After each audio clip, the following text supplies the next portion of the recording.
Good morning, Truckee. Hello, everyone.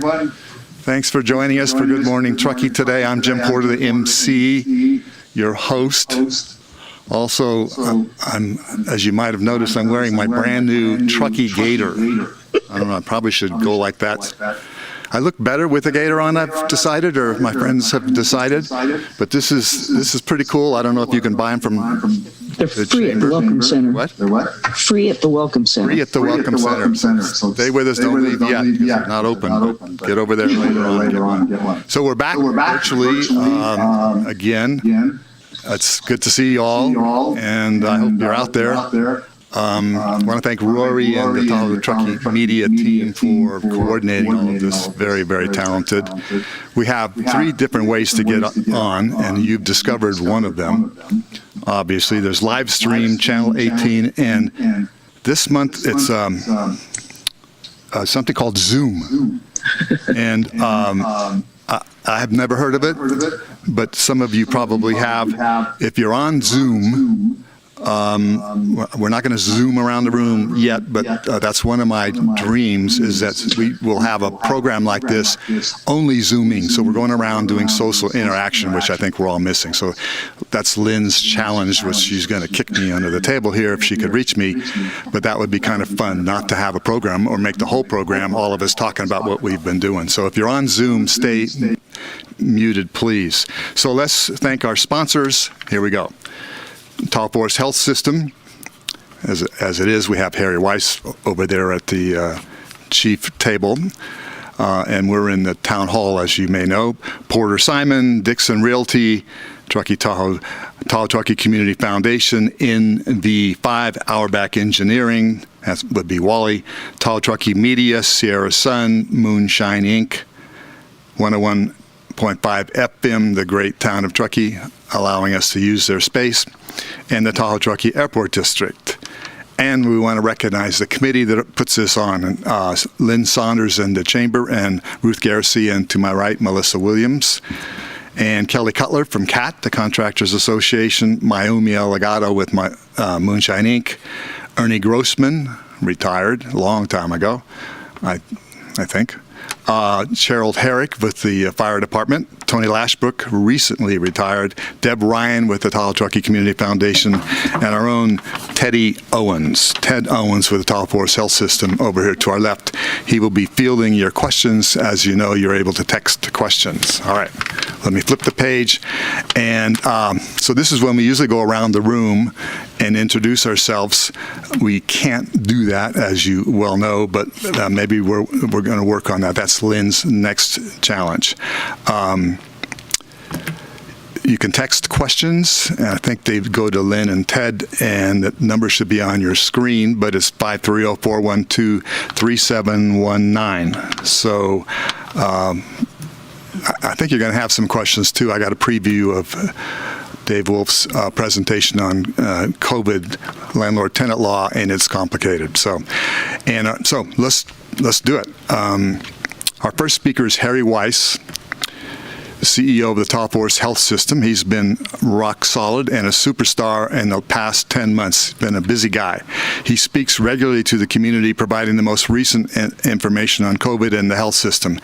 His calm, reassuring demeanor and presentation of facts with his deep voice has been just what we need in these unsettling times. You need somebody like Harry. So today he'll talk primarily about the vaccine, the timing, the distribution, and communication and education in the community, and probably let me know when I'm going to be able to get into the front of the line. I'm almost old enough, even though I act a lot younger. So please welcome Harry Weiss. Harry. Good morning, everyone, and thank you for spending some time with us this morning. I'm going to share with you a little bit of a brief update on our presentation. Can everyone see that slide okay? Just want to double check. I've moved the slide there, so I trust that's what we... So far within our 3-county region of Nevada, Placer, and Washoe County, we have 1,729 positive lab tests to date, so that's a little over 10 months. And just to put a reference on that, 1 week earlier, we were at 1,655. So the largest area that we have of positive lab tests is in Nevada County. This would be eastern Nevada County, eastern Placer, and western Washoe County. I want to talk a little bit about some of the challenges our team has faced over really the last 10 months. And this particular graph shows really the various surges that our team has faced. So we experienced an April surge after the late March snowstorm, where a lot of people came up to the Truckee area, and that was our first surge. And then right around June 30th and that 4th of July weekend was our second surge. And then we started experiencing a powerful surge starting about the middle of November, right after the veterans, all of those kinds of events, and that proceeded through Thanksgiving, and now it has dropped off significantly. We peaked out at about 12 inpatients and then have gone down to 2 to 3, so it's great to see that decline. We are very cognizant, however, that the U.S. total positive lab tests reached a peak of 300,000 on Friday, so we're hopeful that that peak certainly doesn't come here to Truckee based on the good work our region has done. So I want to really start to move into our vaccine discussion here. So we're in the very early stages of vaccine administration, and I want to share that this is really a very close collaboration between Nevada County, Placer County, Washoe County, and the town of Truckee, and our local school district as well. So it's also important to share that we're an important resource for these counties and the town. We are not the quarterback in terms of when and how the vaccines are to be delivered. We do follow county instructions specifically, and that's how the states have defined that. And just to share with you, as you think about the processes, there's a phase 1, phase 2, and a phase 3, but it's not quite that simple. There's more than 3 steps. Within phase 1, for example, there's A, B, and C, and that's the section that we're working in right now, and there's various subsections under A, B, and C. And so again, we didn't define that, but that's the process that we're respecting throughout the state. So for example, in Nevada County, we're in phase 1 and then A, and then there's a tier 1 under A and tier 2. And so these early stages include healthcare workers, skilled nursing facility residents, and they have been the first one on our priority list.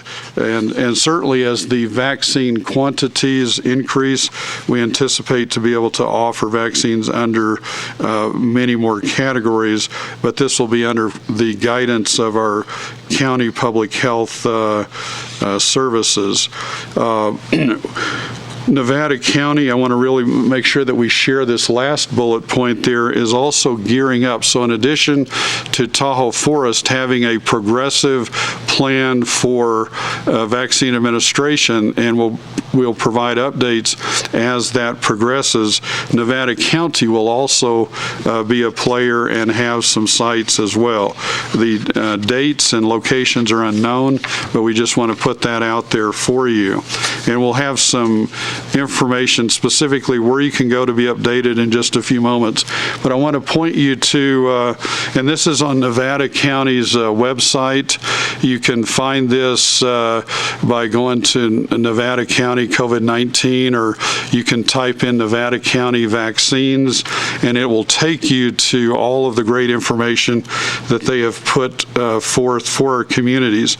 So right now in Nevada County, they're authorizing, this is phase 1A, tier 1. So on our top left blue box, you can see all the people groups that we're vaccinating. And then on the top right, we're also vaccinating public health field staff, primary care clinics, federally qualified health centers, and so forth. So again, Phase 1A has been primarily health care system staff and skilled nursing residents, as nearly 100% of all skilled nursing facilities have experienced some level of outbreak with COVID-19. Next, what we're gearing up for next are various types of specialty clinics, laboratory workers, dental and other clinics, pharmacy staff not working in other tiers, and so forth. And then after that, once the county provides the green light, will be in Phase 1B, Tier 1, which will be those individuals 75 plus, education, child care, emergency services, fire, police, corrections, and then Tier 2 on that will be 65 plus once the county gives us the green light. So each of you can go to the Nevada County website on any given day and see how our progress in vaccinating is coming along. We do really appreciate the trust that our various community stakeholders have placed with us as to be partners with you in your health, in all aspects of your health, not just COVID-19. And this is a humble honor that we don't take lightly. And so our goal is to really keep you informed as to all that's going on. And I'll give you some more details in a moment.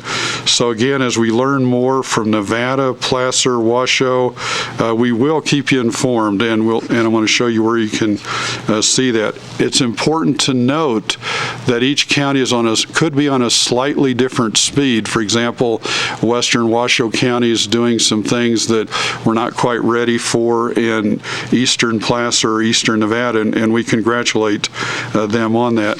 And also in the meantime, all of our healthcare services are open. We're really working to make sure that we keep our patients safe, that we keep our team members safe, and we do ask that you really wear your mask, you physically distance, and try to eat and exercise in a very healthy manner.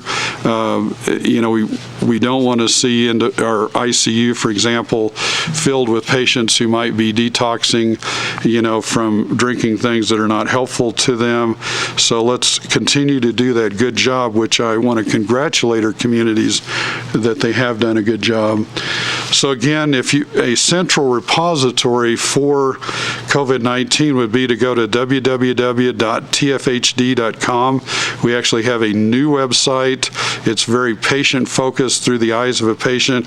And then if you click right along the top at COVID-19, you're going to quickly be able to go to any of these links, Nevada County, Placer County, their specific COVID links, Washoe County, etc. And as other players come online, we will add that as well, because, for example, Safeway, CVS, or Rite Aid could be players down the road, and when that does occur, we will put their information on our website as well. So thank you very much.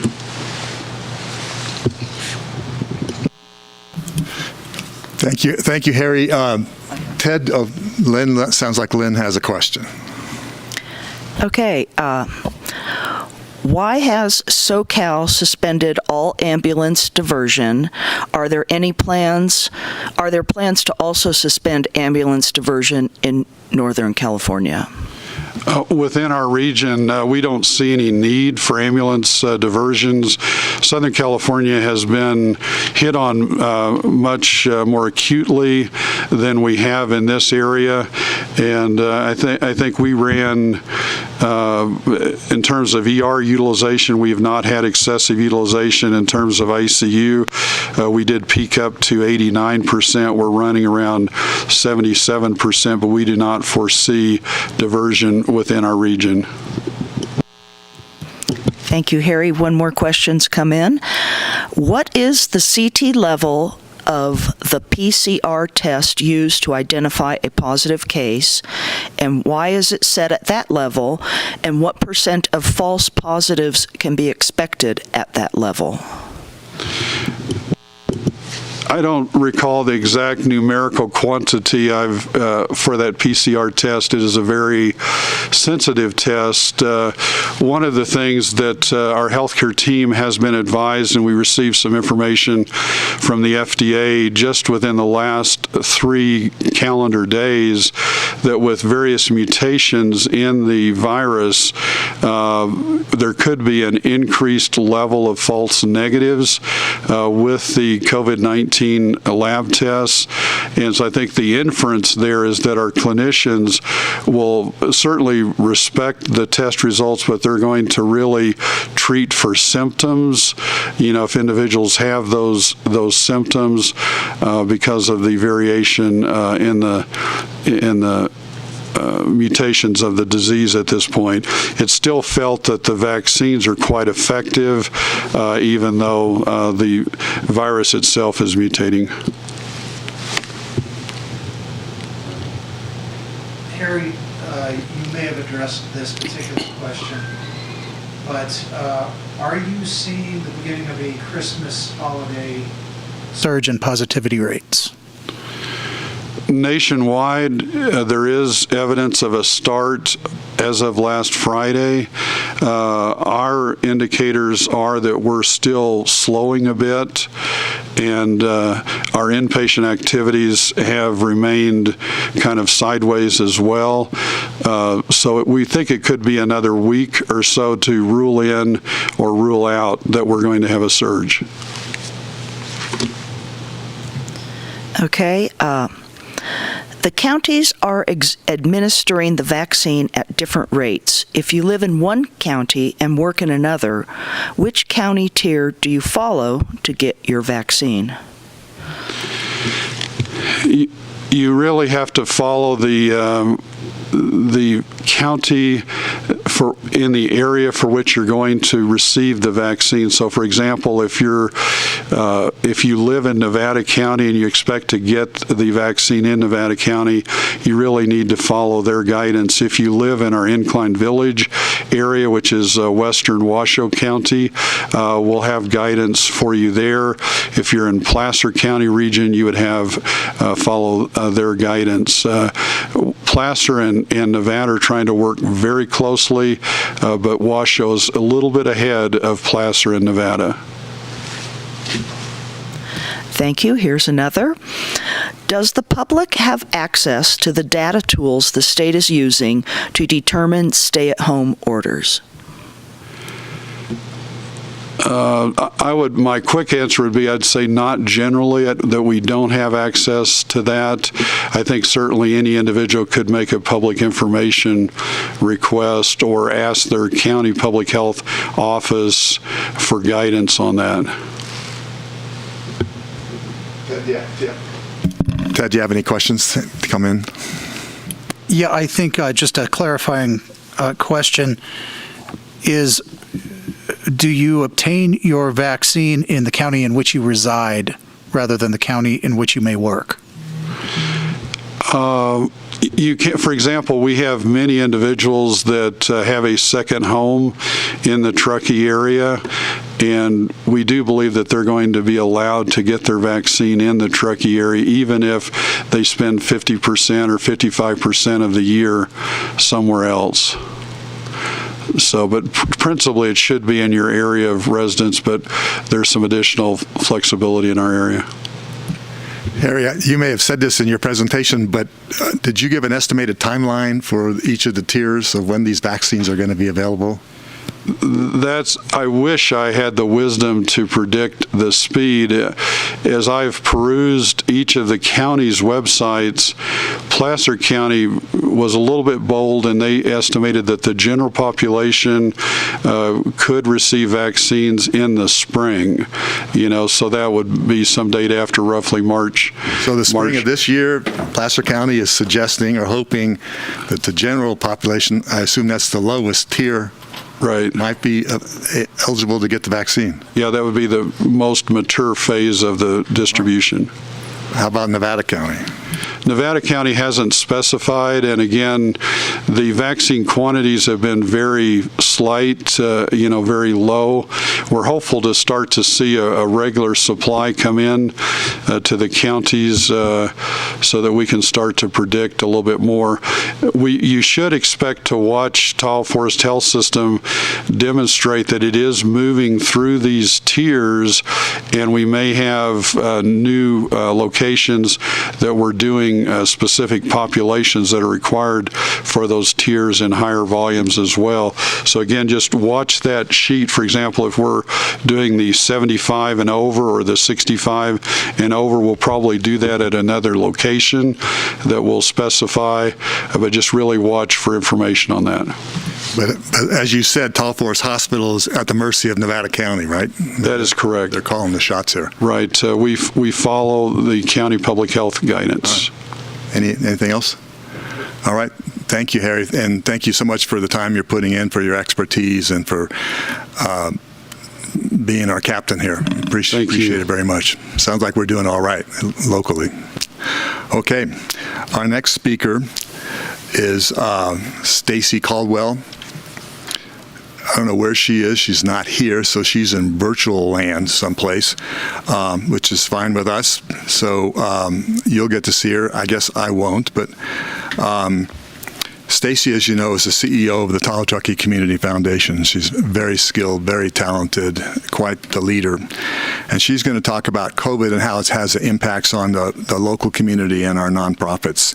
And then she has two partners with her, and this morning is Allison Schwedner, also equally talented, director of the Community Collaborative of Tahoe Truckee, and one of our favorites locally is Phyllis McCann. She's a terrific person. She's the Community Impact Officer for Tahoe Truckee Community Foundation. So let's welcome this all-star team from the Tahoe Truckee Community Foundation.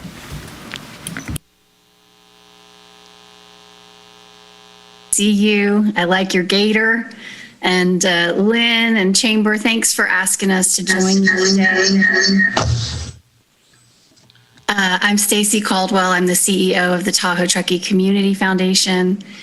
And I just want to acknowledge it's been a long time, y'all. And I see a lot of familiar names. I see Ernie on the screen, so good to see you. And we sure do miss everyone, but this is an opportunity for us to catch you up. And before we do, I just want to say our hearts go out to everybody who's been impacted by this crisis, whether it's your family and friends or your own personal health, whether it's your livelihood, whether it's just sitting in disbelief at times at the national news. I hope today we bring you a message of hope and resilience regarding our community. With me, I have Allison Schwedner, the director of our Community Collaborative of Tahoe Truckee, and Phyllis McCann, as Jim acknowledged, is our Community Impact Officer. And they really represent the eyes and ears of our community foundation and its mission. They bring street cred to the work that we do, and you'll get a sense of what they've been seeing and how the Community Foundation has been able to mobilize resources to respond, support recovery, and build a more resilient community. So with that, I will go ahead and share my screen unless there's another way that's going to happen. Oh, it looks like it's already there. For those of you on Zoom, I know it's small. Bear with us. So next slide, please. The Community Foundation's mission is to, that's an outline. We can skip it. You'll hear from all of us. Next slide. The Community Foundation's mission is to connect people and opportunities, generating resources to build a more caring, creative, and effective community. We like to take good people with great ideas, apply resources, and make amazing things happen in our community. Next slide. Many of you know us for the different individuals who represent our board and our staff. It's an amazing, engaged team. Next slide. And our traditional way of showing up into the community oftentimes is grants and scholarships, the work that Phyllis oversees, as well as initiatives that are really focused on things that no one organization can tackle alone. So the community collaborative, representing more than 45 different health and human service nonprofits and public agency programs to help align efforts, share resources, and keep an eye on the heartbeat of the community, the humans. Our Mountain Housing Council effort, it is in its 4th year, focused on accelerating housing solutions for our community. And our Forest Futures effort focused on healthy, resilient forests to both protect the forest, but all of the community members and assets that we all love as well. Next slide. And so what I'd like to do is hand it off to Phyllis and Allison, who will share some of the insights of what they have now seen at the community level since we all went into shelter in place in March. Thank you. Thank you, Stacy. So I just want to talk a little bit, like Stacy said, about the impact that we've seen at a community level. And, you know, one of our roles, as Stacy also mentioned, at the foundation is to really ensure that we are staying in touch with issues that impact the community so that we can ensure that we are good stewards of philanthropy and that we are really directing our time, energy, and resources in the right areas. So we've seen a number of kind of areas of concern or kind of a number of themes over the last several months. So probably most significantly or very significantly, we've seen a very big impact on our housing market. We all know that we were in a housing crisis prior to COVID, and that has only been exacerbated over the last 9 months. We know that real estate sales have skyrocketed and that median home prices have risen, and very significantly, one of the key data points that's been driving kind of our work is that we know that single family median home prices have increased to 29% in 2020 compared to 2019. And again, what this has resulted in is that many of our locals who are having a challenging time living here prior to COVID are now being totally squeezed out of our local housing market. So again, when we talk about workforce issues, housing continues to be one of our number one priorities as a community foundation. I'll just keep going. So the other area of concern that we've been focused on is economic uncertainty. We know that over 60% of our local jobs are tourist-based, and we know that shelter-in-place orders, stay-at-home orders, different regulations for different industries have really impacted people's jobs and their ability to make a living. And so again, we know many of our local folks have had a hard time making ends meet, had a hard time making rent, had a hard time or having a hard time getting food on their table. So again, just an area that we're paying attention to. We also know there's been a significant impact on our kids since COVID began.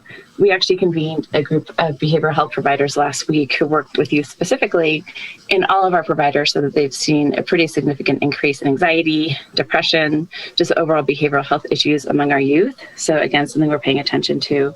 We also know that our childcare providers have been hit particularly hard, and regionally between the North Tahoe area and Truckee, we know that several providers have actually had to close permanently. We know that many providers have to close temporarily if there's a COVID exposure.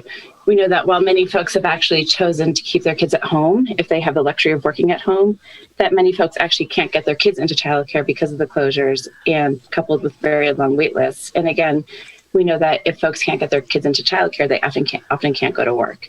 So again, I think as we look forward, I think as a community, we're really going to have to rally and focus increasing energy, time, and resources on addressing what's been a long time challenge, but again, has been exacerbated by COVID. Overall, we are also concerned about hunger relief. As I mentioned, many of our residents are having a hard time making ends meet, and that totally translates to folks having a hard time getting food on their tables. Focus on behavioral health, not just for our kids, but for our community as a whole. We know that we've seen fentanyl introduced into the Truckee community over the last several months. We look at data from Placer County as well as an indicator of what's happening in our region. And we know that the Placer County Suicide Prevention Hotline has seen a 30% increase in calls to their suicide prevention hotline. And again, we're just really focused on the long-term impacts of social isolation, quarantine, individual economic pictures impacted. So again, we're very focused on behavioral health and concerned about that. And then our final area that we've really focused on and that we've been talking to our partners about quite a bit is social justice issues and just ensuring as a foundation that we're keeping race and equity in front of our conversations and at the forefront of the work that we're doing. That's a very brief overview of what we're seeing at a community level. And Phyllis, I will now turn it over to you. Thanks, Allison. So, how did our nonprofits respond? How can they respond in this moment when they're being asked to step up at a level that they weren't ready for, that they've never seen before? And I don't know if you can see the slide, but the very first bullet point there is their loss of fundraising capability is estimated around $7 million. That was day one. We knew that this was an impact on our nonprofit sector and in this community. And you know, guys, that's your raffle tickets, that's your drink tickets, that's your, silent auction bids. These are the type of fundraisers that were absolutely shut down in the moment all summer long. Nothing like that happened. We couldn't get together and do that. And that impacted our nonprofits immediately. And this is some of their most flexible funding that they raise, and it was gone. So now what happens?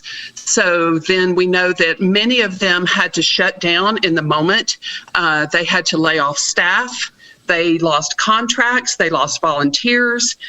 So of course this became a very high stress and high stakes game, and somewhat the nonprofit Hunger Games. Who's going to survive in this COVID arena? And of course we want them all to survive. The Community Foundation is here to support them all.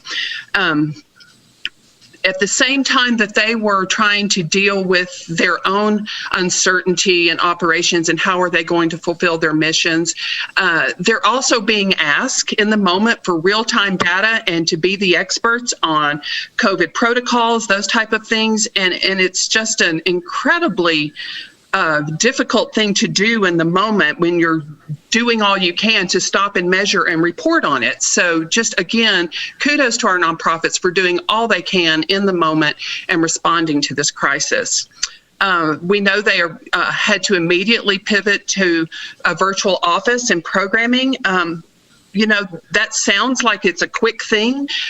You have to understand that most of these nonprofits are on just a shoestring budget. Did their staff have laptops that they could immediately start working from home? No, they did not. Could they access their database from home? Could they access their back office functions? All of these things. Do they even have a phone system that would relay messages? All of these things had to be addressed immediately, and they did it. Their programming, they're so used to, most of our nonprofits serve in person, go on field trips, meet one-to-one with people, all of these kind of things. And suddenly they had to rethink everything they were doing, and still they wanted to fulfill their missions. And we have heard so many stories of their resilience, their creativity, their innovation to keep performing and to fulfill their missions, regardless of whether they had the income stream that they normally associated with those things. They've done an incredible job, people. In the midst of all that, you have to remember that nonprofits are governed by a board. Boards are volunteers. Volunteers have their own issues going through COVID. And so it was hard in the moment to have emergency board meetings, to have the focus of our board members at times. And yet they did that too. And again, for all of you who sit on boards and who are shaking your heads yes right now that this has been a trying time, we thank you for that service.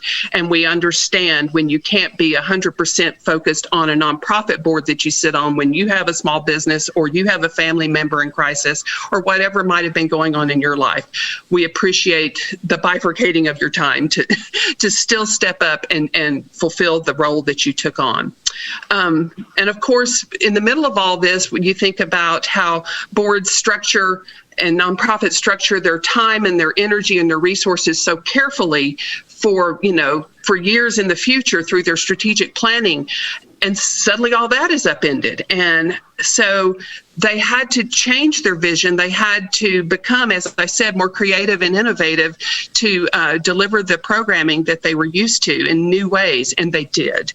And in the middle of all this, there was a moment of reckoning for all of us, and our nonprofits included, on how are we really going to be anti-racist.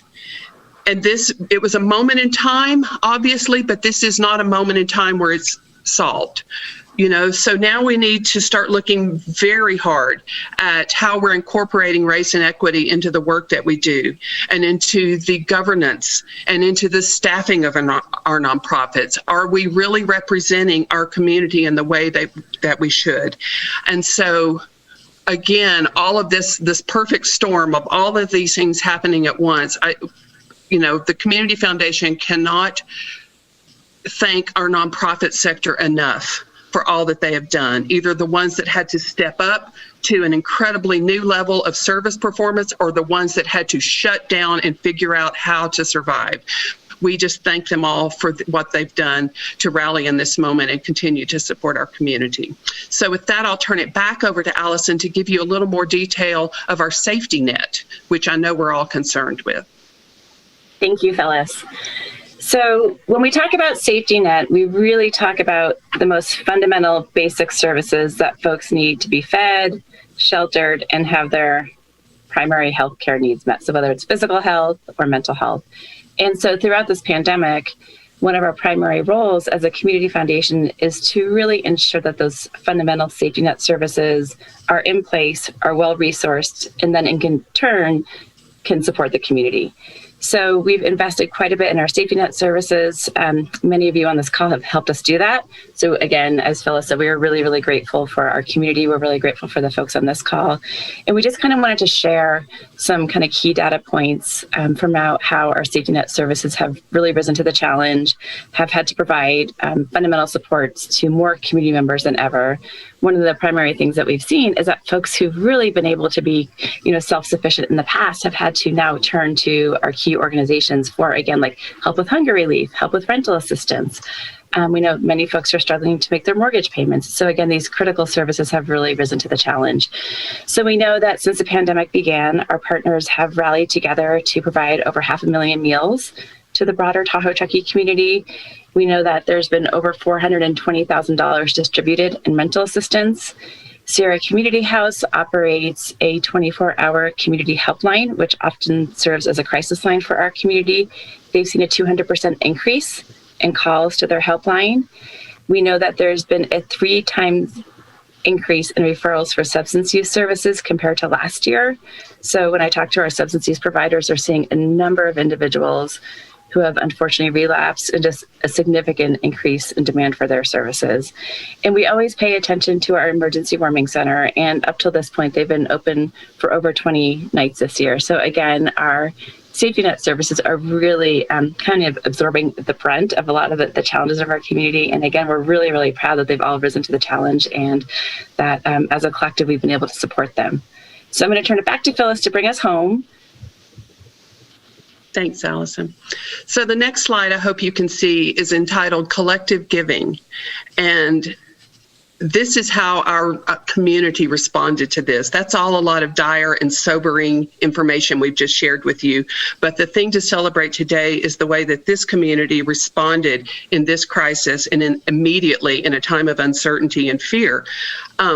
So we know that the shelter in place originally started March 16th. March 17th, the Community Foundation opened a fund, an emergency response fund. Now, it's one thing to open a fund. It's another thing to get donations into that fund and to get them out. And so that was where we stepped out in trust with this community, knowing that you would respond, and you did. So that was March 17th. So on April 3rd, we gave our first round of funding out of this because we had raised so much money from this community, and we were able to shore up our safety net nonprofits that Allison just talked about in a critical moment when they were having to pivot to this new operation model and respond to this incredible crisis. So $265,000 went out on April 6th. We cannot thank this community enough for putting the trust in us and then trusting us to deploy it to the nonprofits that needed it in the moment. Now, that trust is not something that was not cross your fingers and hope for the best. This is decades of working relationships. Allison loves to quote, and I'm not sure who she's quoting, but she says, change happens at the speed of trust. that trust has to be built, and we have built that through the decades with our nonprofits, and obviously you showed us that you trust us. So we appreciate that you trusted us to donate to this fund and for us to deploy it in the best way possible, and to trust the nonprofits then to deploy it in the best way possible that they knew how to do. So again, we have now granted $795,000 to date out of the Emergency Response Fund in less than this year. So thank you for that. Thank you for what that represents. We are still fundraising for that. We know that, we kidded immediately that this was probably not a sprint, this was probably a marathon. And where did the aid stations need to be all along the way? So we are still fundraising for this. We need to build up this next aid station.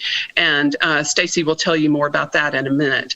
So the next thing to celebrate is the fact that Placer County and Nevada County both had federal dollars come through, Federal CARES Act dollars come through, and Placer County decided to pass through an incredible amount of money to the individuals of the county through small business loans and grants, and also through the nonprofits for granting. And so we partnered with Sierra Business Council and then Western County with Placer Community Foundation to run this process to get the Placer Shares funding out in an equitable way in our community.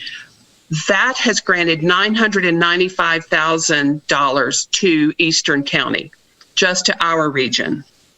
So we are so grateful for that. And again, that trust comes in, that the county trusted us, we trust the nonprofits, we trust our grant committees to make good decisions. So thank you for that. The next two numbers are what we consider doing business as usual in unusual times. We were still able to run our competitive grant cycle, our annual cycle. We distributed $359,000 and some change in grants to our nonprofits this year. That helps fund them for 2021. Now we're in 2021.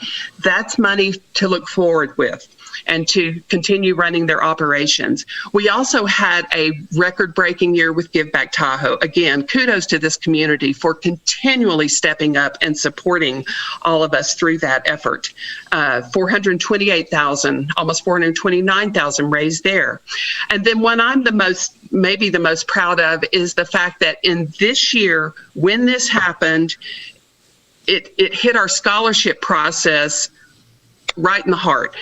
The shelter in place happened before the scholarship application period closed. We'd never been on Zoom before. Suddenly we were having to go to Zoom meetings and meet virtually for decision making, for interviews with students. It was crazy. It was absolutely crazy.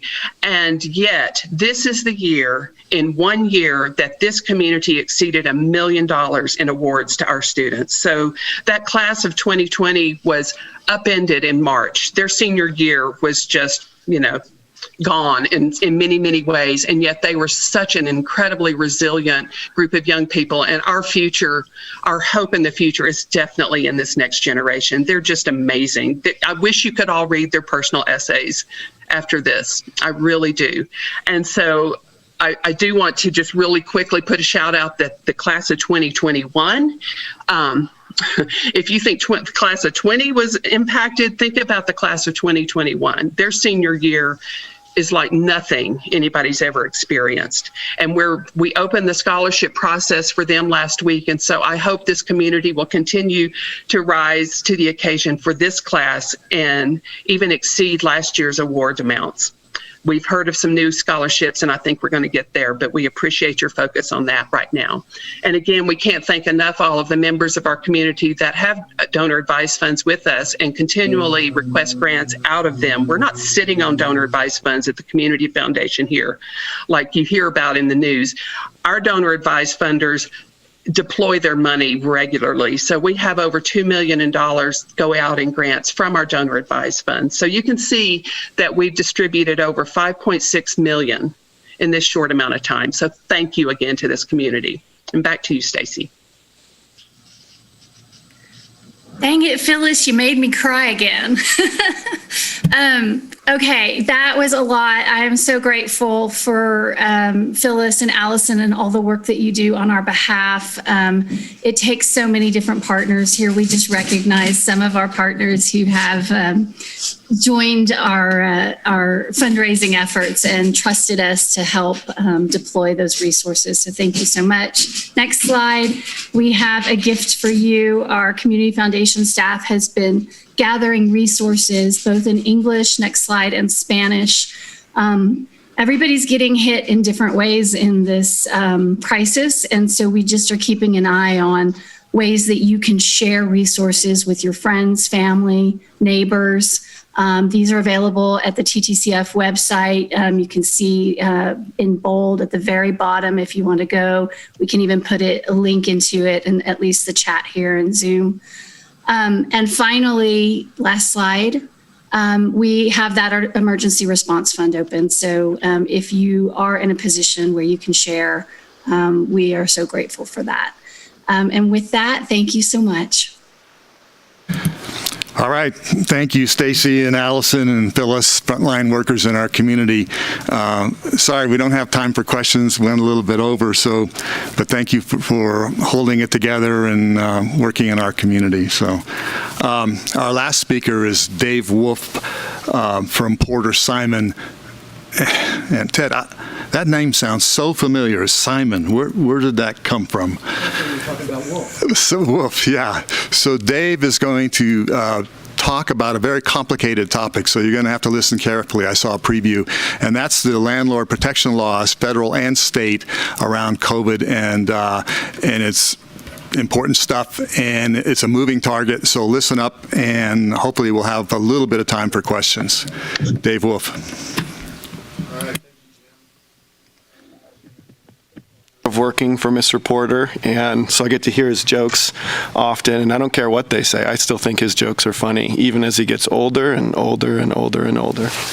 Let me interrupt there. If Dave seems a little off today, like maybe a little blurry-eyed, it is because he and Caitlin, his wife, had their second baby girl 2 weeks ago, little Finley. So that's some cause for celebration. I just forgot to get that in. I want to get that in. Dave, back to you. I'm slightly delirious, which is the only reason I'd be making a comment like that I'm going to pay for later when I get a call in a couple hours from Mr. Porter saying, hey, Dave, can you review these 10,000 pages of documents by tomorrow morning? Anyways, we got a lot of information to cover, so I'm going to jump right in. I do want to thank Stacy and Allison and Phyllis of the Community Foundation for their great work and their presentation today, and then of course Harry and all the frontline workers.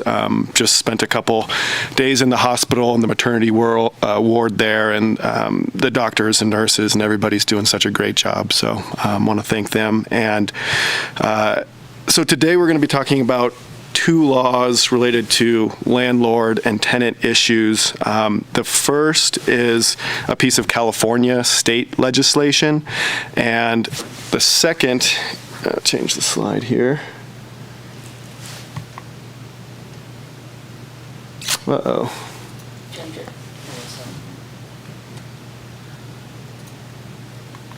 Here we go.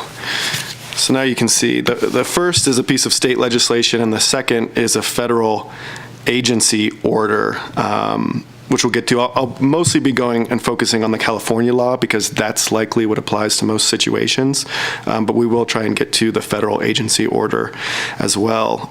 Both laws are sympathetic to tenants who can't afford rent because of the impact of the COVID-19 pandemic, and it's the legislature, recognizing that this is a hard time for tenants. It's a hard time for landlords as well, hard time for everybody, and we're all wishing for better days. So the first law, the state law, is Assembly Bill 3088. I'll refer to it as AB 3088. It was signed by Governor Newsom on August 31st, 2020, and because it was emergency legislation, it immediately became the law of the land in California on the same day. So we'll delve into the specifics of that. And it is quite complicated, so hopefully we have enough time for questions at the end. The second law that we'll go through is a federal law, and it's a CDC agency order. The CDC is a U.S. agency, which means this law applies to every state and the District of Columbia. CDC stands for the U.S. Centers for Disease and Disease Control and Prevention. And that law actually, when it was originally passed in September 2020, was set to expire December 31st. But when the order was actually extended recently on December 28th, when the president signed the federal COVID relief bill. So both of these two laws, state and federal, terminate on January 31st. We'll also talk a little bit about likely extensions to these laws as the pandemic progresses, as Harry talked about earlier. Would like to mention the next bullet point, that the application of the CDC order in California the CDC order will likely not apply to most cases in California. It may fill in some gaps where perhaps AB 3088 doesn't apply to a landlord-tenant relationship, and we'll go over that in a little bit more detail. But again, AB 3088 should apply to most cases because it's a state law that provides the same or greater protection than the CDC order. Some of this has to be fleshed out in the courts, and ultimately it will be up to a judge to determine, okay, the CDC order applies, or the AB 3088 applies. And I understand that's confusing. And then one more thing to note here in the overview, because I think it's really important, is that both the California and federal law require tenants to sign a declaration of hardship under penalty of perjury. So if you're a tenant who can't afford rent because of the pandemic, you can find these forms online, and you need to sign them and provide them to your landlord. That's absolutely critical. And if you're a landlord, under the California state law, you actually have to provide a blank form to your tenant should they fail to pay rent for them to fill out. And finally, I want to note, it's not a bullet point here, but both laws apply to residential tenancies. There's no real protection right now for commercial tenancies as far as eviction. There are, PPP loans and other resources available, hopefully, for businesses to pay rent. But as far as eviction protection, neither of these laws apply to the commercial setting. All right.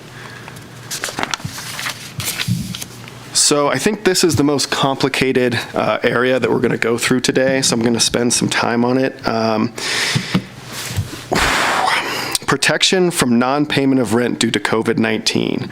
So the second bullet point down just refers to a general notice that a landlord must provide to their tenants for non-payment of rent between March and August 2020. And here's where I think it gets confusing, is AB 3088 splits up non-payment of rent into two blocks, March through August 2020, and then September 2020 through January 2021, and they treat those months differently as far as the payment of rent.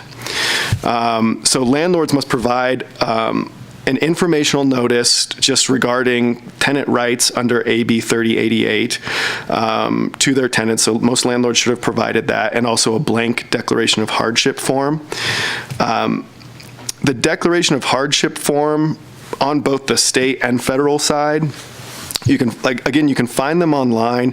Generally, it's a statement signed by the tenant under penalty of perjury, where the tenant certifies that they've lost income because of COVID-19 or have had increased medical expenses because of COVID-19 pandemic, and because of that, they're unable to pay their full rent. The landlord can challenge the declaration of hardship in court.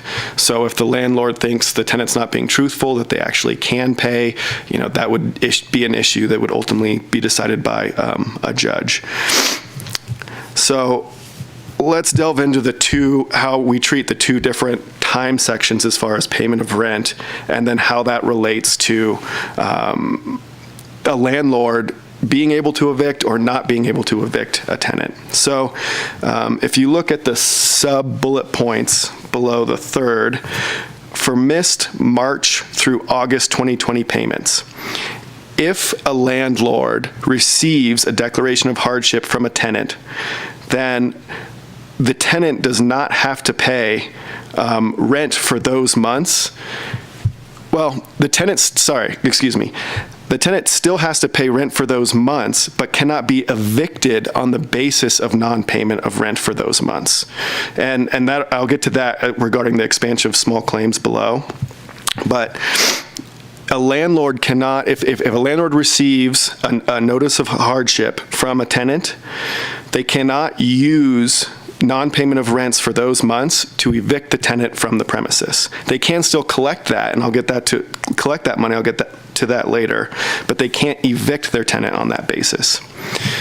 Now, for missed payments in September 2020 through January 2021, the tenant, it's the same deal, but for those non-payments, the tenant has to pay 25% by January 31st, 2021, or they can get evicted.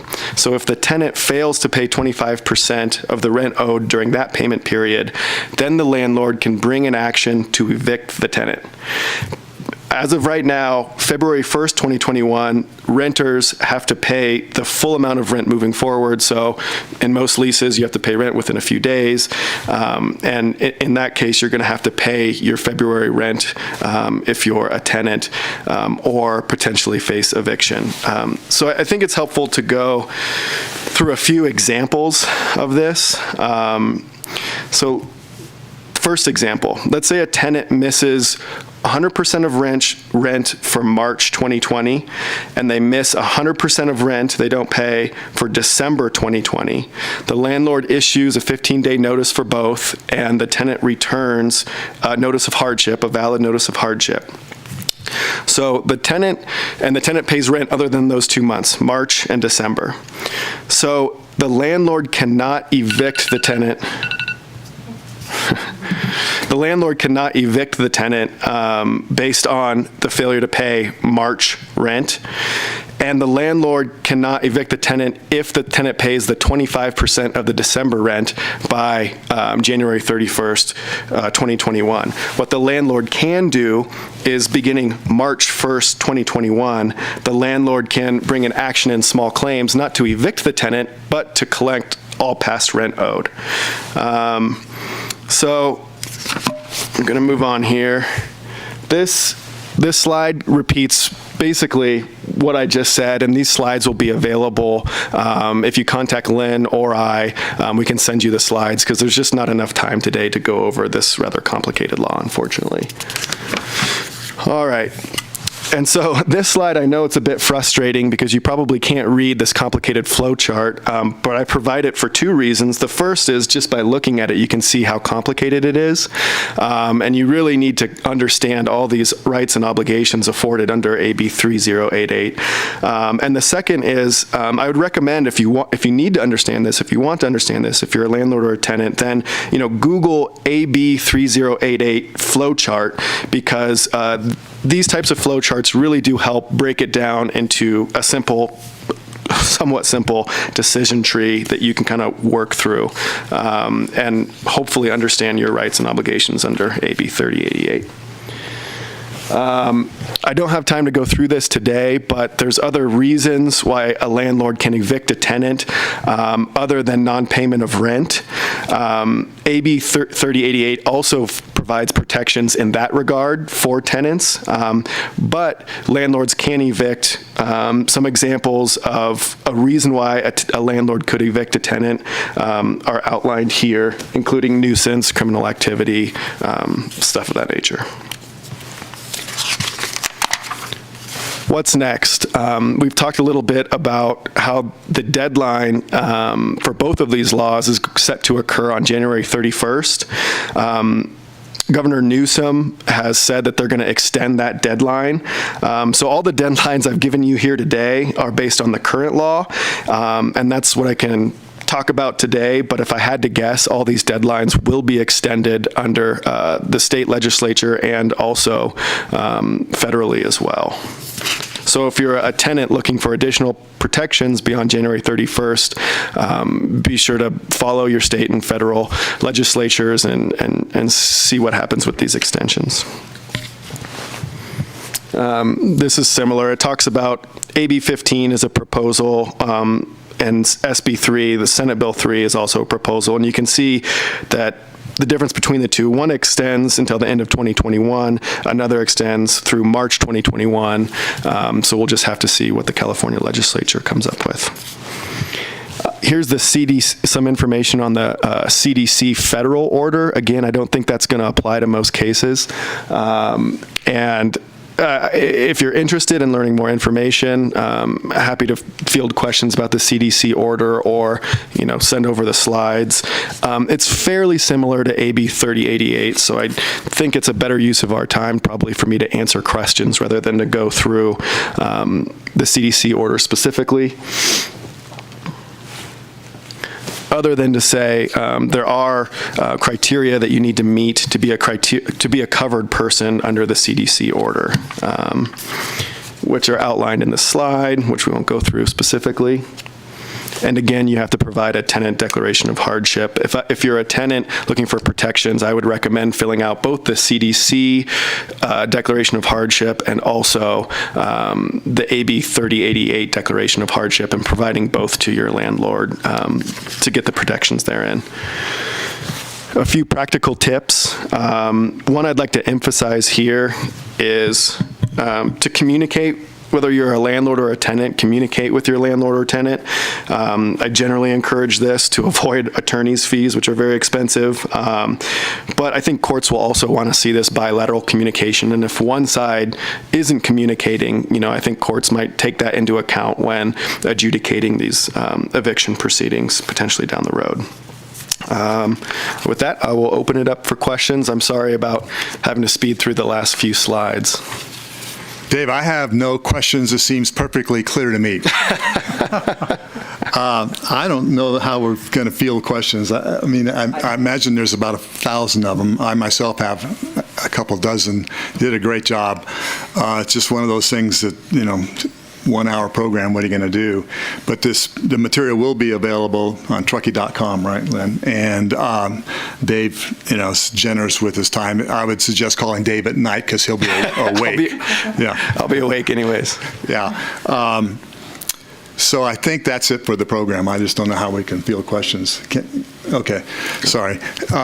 Great job. Thank you. Complicated topic, and I think these laws will be extended, so and either into March or maybe to the end of the year. So normally we now do stump speeches, but there's not a lot of speaking going on and not a lot of meeting going on. So maybe we'll, if we may figure out a way to post things of important dates and stuff in future times in this virtual meeting. And then we also have a raffle. Normally now we don't have that, but we have the next best thing, and that is if you respond or write into whatever we are, info@truckee.com, and tell us whether you enjoyed the program, how much you enjoyed the program, and give us your feedback, and then and what format you're listening on. Then we'll put your name in a raffle pot. I will pull out the names, and as a lawyer, you can trust me, and. Or Tad is a politician, former politician, reformed politician, and win some prizes. Ted has donated $1,000 for the first opportunity, so I'm hoping I win that. This hat here will be a big truck hat will be one of the prizes. So that gives us a way to get feedback from you and give you an opportunity and some incentive to give us feedback. So I think that's it. We'll see you the second Tuesday of February.